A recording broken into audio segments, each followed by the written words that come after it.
गर्मी में गरीब के घर आया शीशे का कूलर, फ्रिज और एसी। मैं कोई सपना तो नहीं देख रही हूँ। इस शीशे के कूलर के अंदर से असली कूलर की तरह ठंडी हवा कैसे आ सकती है? ये कैसे हो सकता है?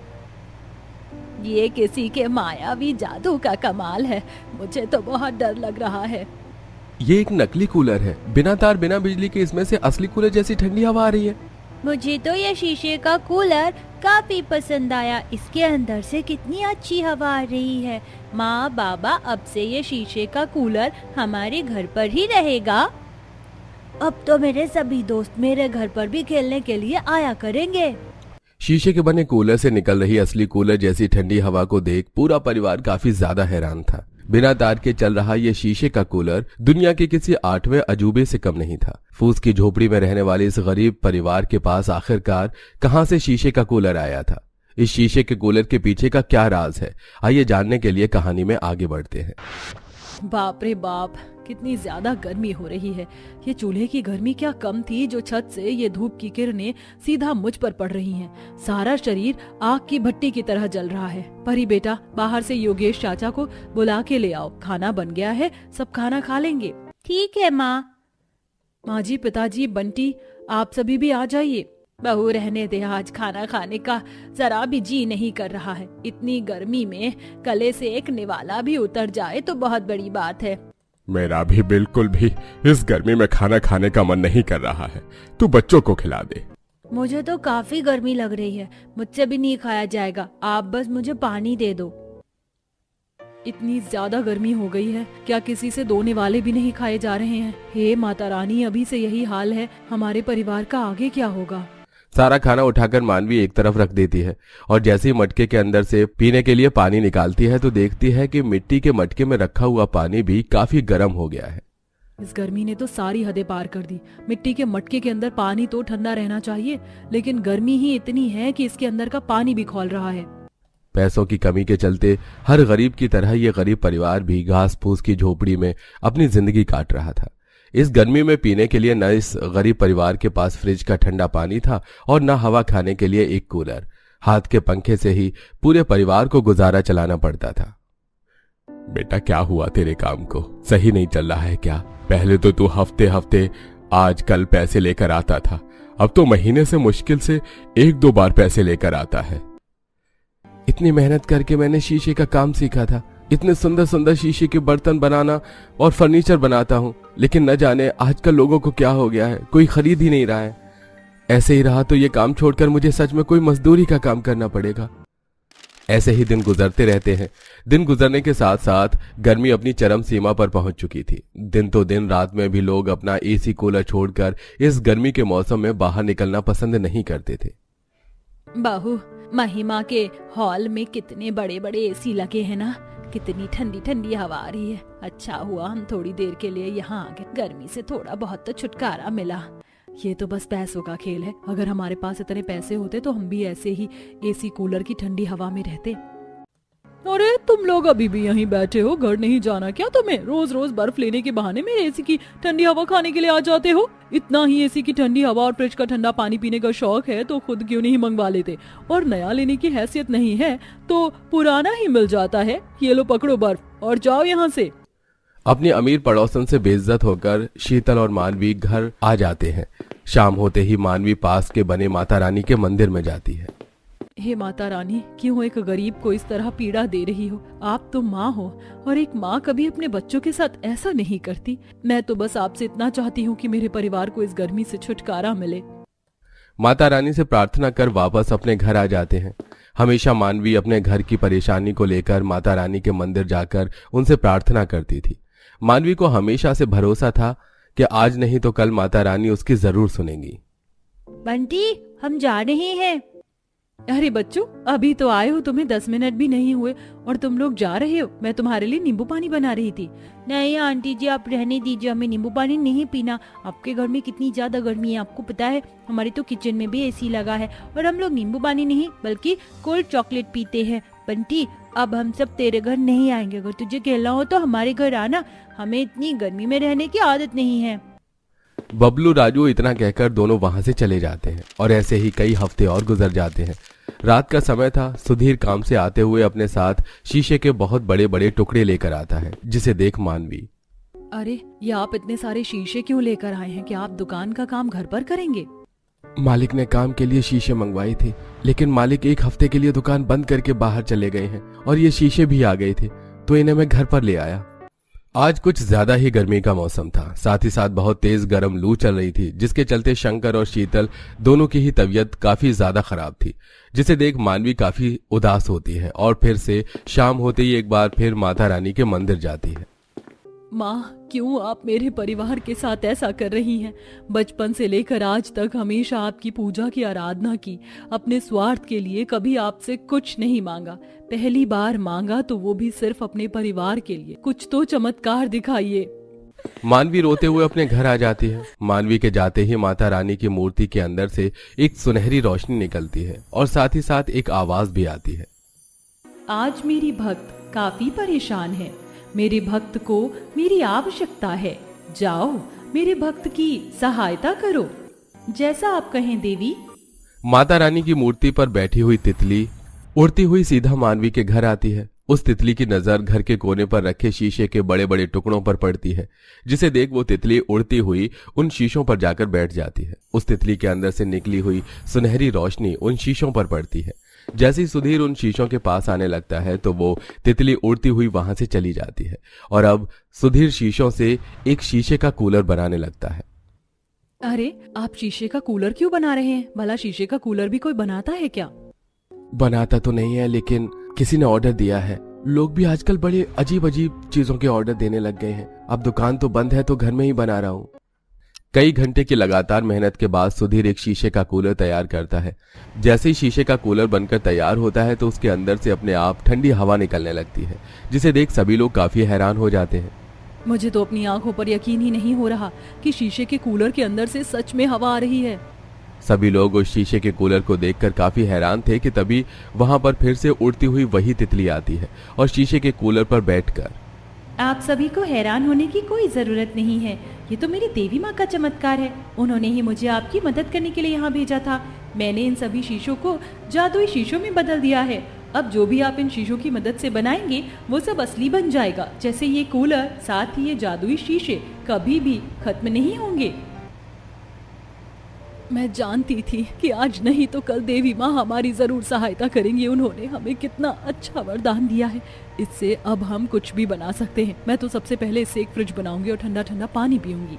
बहू सिर्फ फ्रिज ही क्यों, पड़ोसन के घर में वो है ना एसी, हम वो भी बनाएंगे। अब जल्दी जल्दी सिद्धांत उन शीशों की मदद से फ्रिज और एसी बनाता है, जिनके बनते ही उन शीशे का फ्रिज और एक बिल्कुल असली फ्रिज एसी की तरह काम करने लगते हैं। मैं देखो इस शीशे के फ्रिज में रखा हुआ पानी कितना ज्यादा ठंडा है ना। ऐसे लग रहा है जैसे हम पानी नहीं बर्फ खा रहे हैं। ये एसी तो देखो बिल्कुल असली एसी की तरह काम कर रहा है। कितनी ठंडी ठंडी हवा आ रही है इसके अंदर से। अब तो हमारे घर में भी कूलर, एसी, फ्रिज आ चुका है। उस चमत्कार के चलते अब पूरा परिवार अपनी उस फूस की झोपड़ी में भी एसी, कूलर की ठंडी हवा और फ्रिज के ठंडे पानी को पीकर काफी ज्यादा खुश था। कई दिनों तक जब शीतल और मानवी महिमा के घर बर्फ लेने नहीं जाते तो महिमा उनके घर आती है और शीशे के कूलर, एसी, फ्रिज को देखकर हैरान हो जाती है। कहीं ये मेरी आंखों का धोखा तो नहीं? सच में ये सब शीशे का बना हुआ है। कितने सुंदर शीशे का एसी और फ्रिज है। इसके सामने तो मेरे 2.5 लाख का फ्रिज भी कुछ नहीं। महिमा, अब खड़ी रहोगी या बैठोगी भी? मैं तुम्हें अपने शीशे के फ्रिज का ठंडा ठंडा पानी पिलाती हूँ। ये सब देख महिमा किलस कर वहां से चली जाती है, जिसके बाद अब सुधीर और मानवी उन जादुई शीशों की मदद से और भी फ्रिज, कूलर, एसी बनाकर गरीब जरूरतमंद लोगों को कम दामों में बेचते हैं, जिससे अब एक गरीब को भी ठंडी हवा और फ्रिज का ठंडा पानी नसीब होता है। इसी के साथ इस गरीब परिवार के हालात भी ठीक होने लगते हैं। 8 साल की रेशमा और पूजा घर में अपना गुड्डा गुड़िया के साथ खेल रही हैं। पूजा, अब हमारे गुड्डे गुड़िया की शादी हो चुकी है। हाँ, अब मेरी गुड़िया तेरी बहू है। मेरी बेटी का अच्छे से ख्याल रखना। हाँ पूजा, क्यों नहीं। अच्छा पूजा, जब हम बड़े हो जाएंगे और हम दोनों की शादी हो जाएगी तब मैं अपने ससुराल वालों के साथ तेरे ससुराल आऊंगी और पूरा दिन रहूंगी। फिर एक दिन तुम मेरे ससुराल आना अपने ससुराल वालों के साथ और पूरा दिन रहना। उन्हें भी तो हमारी पक्की दोस्ती के बारे में पता लगे। वादा कर मुझसे। रेशमा और पूजा बहुत अच्छी दोस्त थीं। वो बचपन में ही एक दूसरे से एक वादा लेती हैं और समय यूं ही बीतता है। देखते ही देखते दोनों दोस्त बड़ी हो जाती हैं और दोनों का रिश्ता लग जाता है। जहां पूजा की शादी अब भी गरीब ससुराल में हुई थी, वहीं रेशमा अमीर परिवार के लड़के दीपक से शादी करती है और अब दोनों की शादी को 1 महीना बीत जाता है और रेशमा अपनी गरीब दोस्त को फोन करती है। पूजा कैसी है तू? शादी के बाद तो तू मुझे भूल ही गई और अपना वादा भूल गई क्या? कब आ रही है तू अपने ससुराल वालों के साथ मेरे घर? और तू अपने ससुराल में ठीक तो है? वहाँ सब तेरे साथ अच्छे से तो रहते हैं? हाँ रेशमा, यहाँ सब ठीक है और मेरे ससुराल वाले बहुत अच्छे हैं। और रही तेरे ससुराल आने की बात, अब मेरी शादी हो गई है, मैं अपने फैसले खुद नहीं ले सकती। एक बार माँ जी से बात कर लो, उसके बाद मैं पक्का अपने ससुराल वालों के साथ तेरे ससुराल आऊंगी। अपनी दोस्त से बात कर पूजा फोन रख देती है और जब सब बैठकर खाना खाते हैं तो वो अपनी सास से बात करती है। बहू, अगर तेरी दोस्त अमीर न होती तो मैं तुझे वहां जाने से कभी मना नहीं करती, पर वो बहुत अमीर लोग हैं। हम गरीब अगर उनके घर गए तो पता नहीं वो लोग क्या सोचेंगे। माँ चलते ही ना, भाभी बोल रही हैं तो कि उनकी दोस्त बहुत अच्छी है और भाभी ने वादा किया था और वादा तो किया ही, इसीलिए जाता है ना ताकि उसे पूरा किया जा सके। और मैंने पहले कभी भी अमीर लोगों का घर नहीं देखा। एक बार चलते हैं ना भैया, माँ को समझाओ। माँ माना कि हम गरीब हैं, पर रेशमा बहुत अच्छी है और अगर पूजा चाहती है तो एक बार हो आते हैं, 1 ही दिन की तो बात है। सभी के कहने पर सुमित्रा रेशमा के घर जाने के लिए हाँ कर देती है। पर जब रेशमा के घर में पता चलता है कि रेशमा की गरीब दोस्त अपने ससुराल वालों के साथ बहुत जल्द उनके घर 1 दिन रहने के लिए आ रही है तो शांति का मुंह बन जाता है। बेटा, बहू गरीब घर से है, मैंने उसे अपना लिया, पर इसका मतलब ये तो नहीं कि अब मैं चलते फिरते हर गरीब से रिश्ता जोड़ती फिरूं। आप माँ प्लीज शांत हो जाइए, हमारे ही कहने पर वो लोग आ रहे हैं और अगर आप इस तरह की हरकतें करेंगे तो उनके दिल पर क्या बीतेगी, और 1 ही दिन की तो बात है, प्लीज मेरे कहने पर मान जाओ माँ। अर्पित के समझाने पर शांति मान जाती है और अगले दिन गरीब पूजा अपने ससुराल वालों के साथ आती है, जहां वो अपनी दोस्त का बड़ा सा घर देखकर हैरान हो जाती है। तभी रेशमा आती है और पूजा से गले मिलती है। आखिर तो आ ही गई, और आप सब कैसे हैं? सब अच्छे हैं बेटा। निशा सबसे मिलकर उन सबको आलीशान लिविंग हॉल में बिठाती है और उनके लिए पानी लेने जाती है। वहीं करिश्मा घर देखकर बहुत खुश होती है और सब चीजों को हाथ लगाकर देखती है। माँ, भाभी की दोस्त कितनी अमीर है, घर में टाइल पत्थर लगे हैं, कितनी अच्छी सजावट है। इतने में पीछे से शांति आती है, जिसके साथ कुछ नौकर प्लास्टिक की कुर्सियां लाई थी और वो गुस्से में पूजा के ससुराल वालों से बोलती है, तुम जैसों के लिए ये लग्जरी सोफा नहीं है, उठो इस सोफे से, सब गंदा कर दिया। इन प्लास्टिक की कुर्सी पर बैठो, और लड़की तू मेरे घर के किसी भी सामान को हाथ मत लगा, वरना सब गंदा हो जाएगा। तुम जैसे गरीबों को हम अपने घर के बाहर भी भटकने नहीं देते, और आज मेरी बहू की वजह से तुम्हें हम घर में झेल रहे हैं।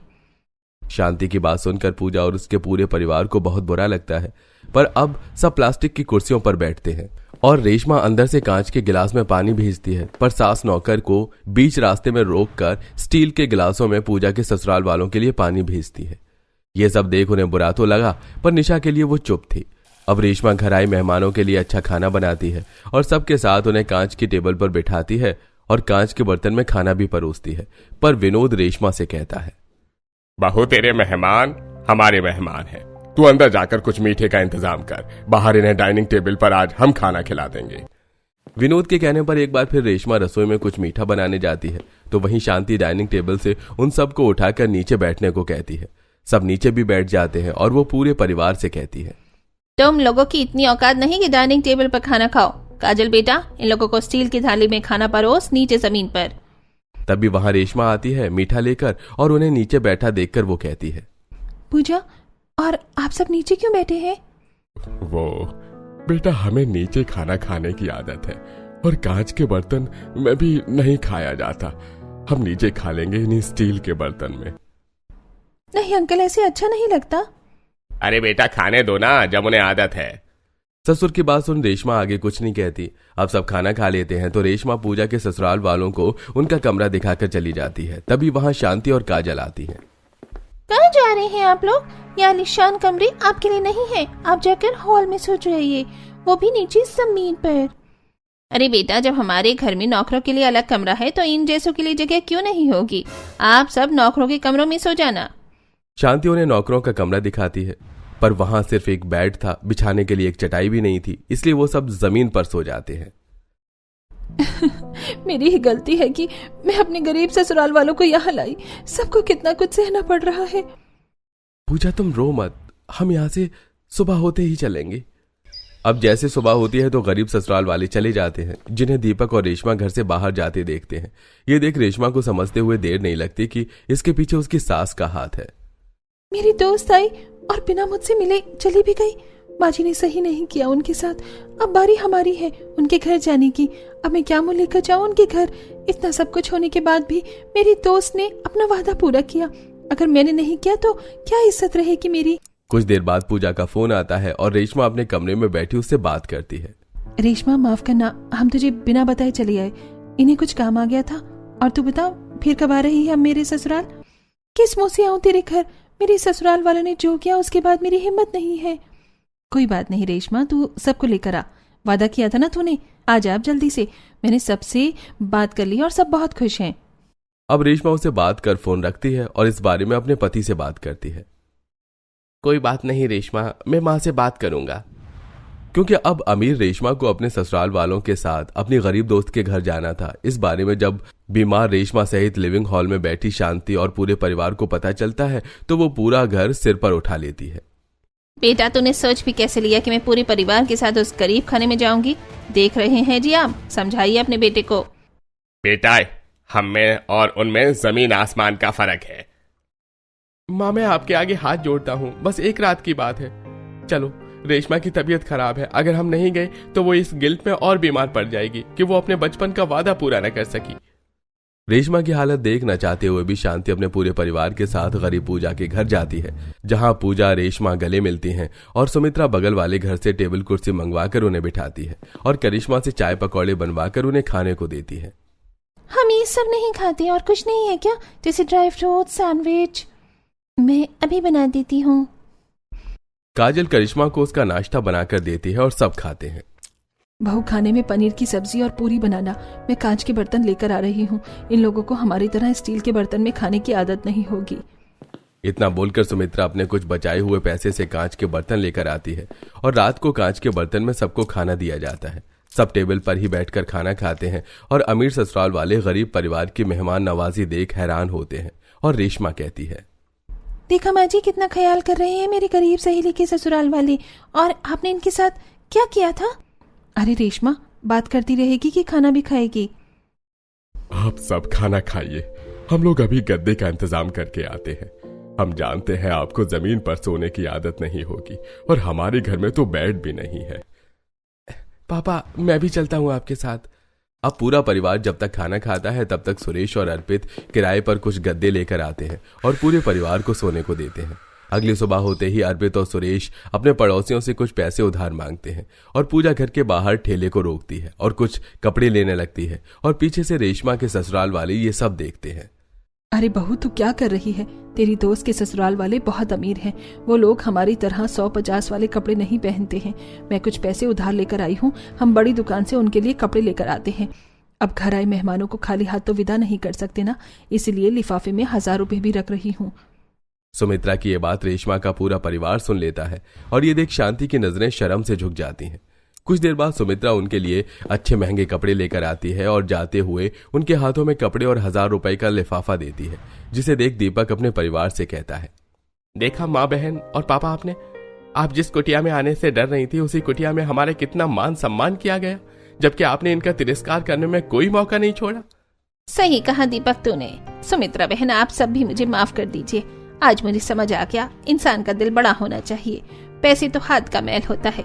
हमारे पास इतना पैसा होने के बाद भी हम आपको वो इज्जत नहीं दे सके जो आपने हमें दी। इसलिए अगली बार आप फिर से आना और इस बार हमारी तरफ से कोई कमी नहीं मिलेगी आपको।